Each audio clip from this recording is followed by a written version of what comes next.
ડાંગ જિલ્લામાં વરસાદે તબાહી મચાવી પૂરની સ્થિતિ બાદ રસ્તાઓની કામગીરી શરૂ ધોવાણ થયેલા રસ્તાઓની કામગીરી શરૂ કરાઈ વઘઈ સાપુતારા રોડ પર ધોવાણ થયું હતું 12 ફૂટ ઊંડા ધોવાણની કામગીરી શરૂ કરવામાં આવી છે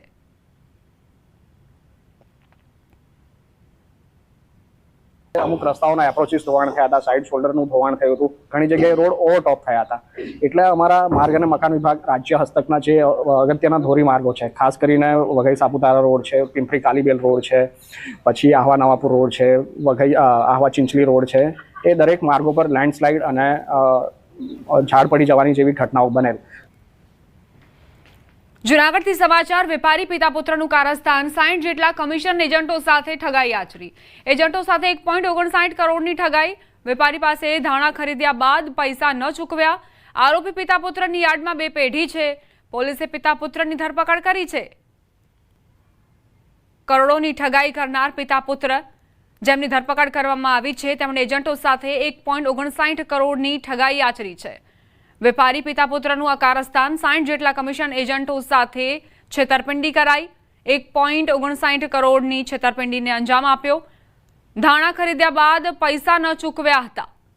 અને આ રીતે છેતરપિંડી કરાઈ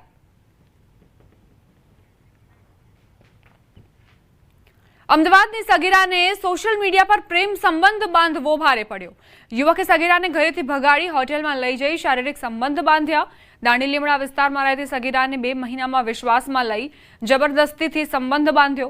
બાદમાં સગીરાને છોડી આરોપી ફરાર થઈ ગયો સગીરાએ સંપર્ક કરવાનો પ્રયાસ કરતા તેનો નંબર પણ બ્લોક કરી દીધો ઈસનપુર પોલીસે આરોપી હસનની ધરપકડ કરી વધુ તપાસ શરૂ કરી છે 2 મહિના પહેલા સગીરાને પાલનપુરના રહેવાસી હસન નામના યુવક સાથે સંપર્ક થયો હતો સગીરાને લગ્નની લાલચ આપી બળજબરીથી શારીરિક સંબંધ બાંધ્યા હતા ગુનો કરવા પાછળના જે 2 વ્યક્તિઓ સામેલ હતા તેઓની ધરપકડ કરવાની કાર્યવાહી કરવામાં આવી છે જે બંનેના નામ છે હસન અલી અને બીજા છે વિકાસ શેખ તેઓ પણ બનાસકાંઠાના રહેવાસી છે કામના ભોગ બનનાર છે અને આ કામના આરોપી છે તેઓ બંને સોશિયલ મીડિયા સ્નેપચેટના માધ્યમથી 2 મહિના અગાઉ એકબીજા વચ્ચે વાત થયેલ હતી ભાવનગર જિલ્લામાં નશાના કાળા કારોબારનો પોલીસે પર્દાફાશ કર્યો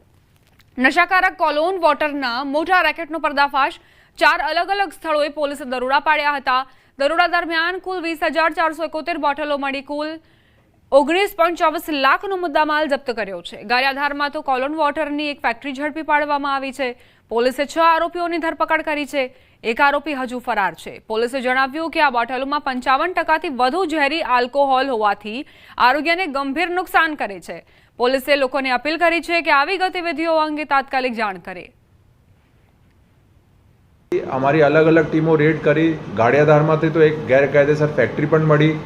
અને પાલિતાના ટાઉન મહુવા ટાઉનમાં પણ અમે જે છે જથ્થા મળ્યું અત્યાર સુધીમાં કુલ 4 ગુનાઓ દાખલ થયા છે બીએનએસ કલમ 123 અને પ્રોહિબિશનની અલગ અલગ કલમો હેઠળ એમાં ટોટલ જે છે 20,000 બોટલો જેની કુલ વેલ્યુ જે છે 20 લાખ જેવું છે અમને કબજા કરેલ છે અને ટોટલ જે છે અત્યાર સુધીમાં 6 આરોપી પકડાયેલ છે વાંસના ટોપલા બનાવવાની સામગ્રીની આડમાં ચાલતી વિદેશી દારૂની હેરાફેરી ઝડપાઈ દારૂના બુટલેગરો દ્વારા વિદેશી દારૂની હેરાફેરી માટે વાપરવામાં આવી નવી મોડસ ઓપરેન્ડી પાટણ જિલ્લા એલસીબીએ વિદેશી દારૂની હેરાફેરી કરતી ગાડી ઝડપી પાડી સિદ્ધપુરના સુજાનપુર પાટિયા પાસેથી વિદેશી દારૂની હેરાફેરી કરતું પિકઅપ ડાલુ પકડવામાં આવ્યું વાહન ચાલક સાથે 10 લાખના વિદેશી દારૂ સહિત 15 લાખનો મુદ્દામાલ કબજે કરાયો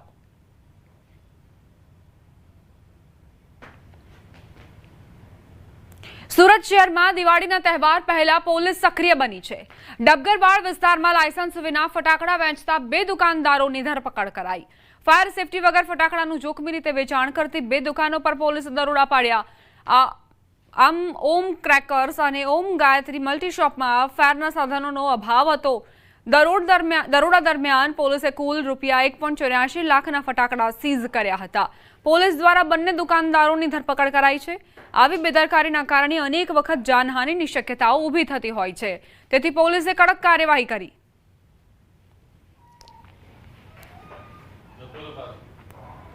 બનાસ ડેરીની ચૂંટણીને લઈ રાજકીય ગરમાવો બનાસ ડેરીની ચૂંટણીને બિનહરીફ બનાવવાની કવાયત શરૂ ફોર્મ પરત ખેંચવાને પ્રથમ દિવસે જ દાંતા બેઠક પરથી 2 ફોર્મ પરત ખેંચાયા. વિજયસિંહ બારડ અને જવાનજી ઠાકોર અમૃત પરમારના સમર્થનમાં ફોર્મ પરત ખેંચ્યા. દાંતા બેઠક પર 5 ઉમેદવારમાંથી 3 ઉમેદવારો મેદાને રહ્યા.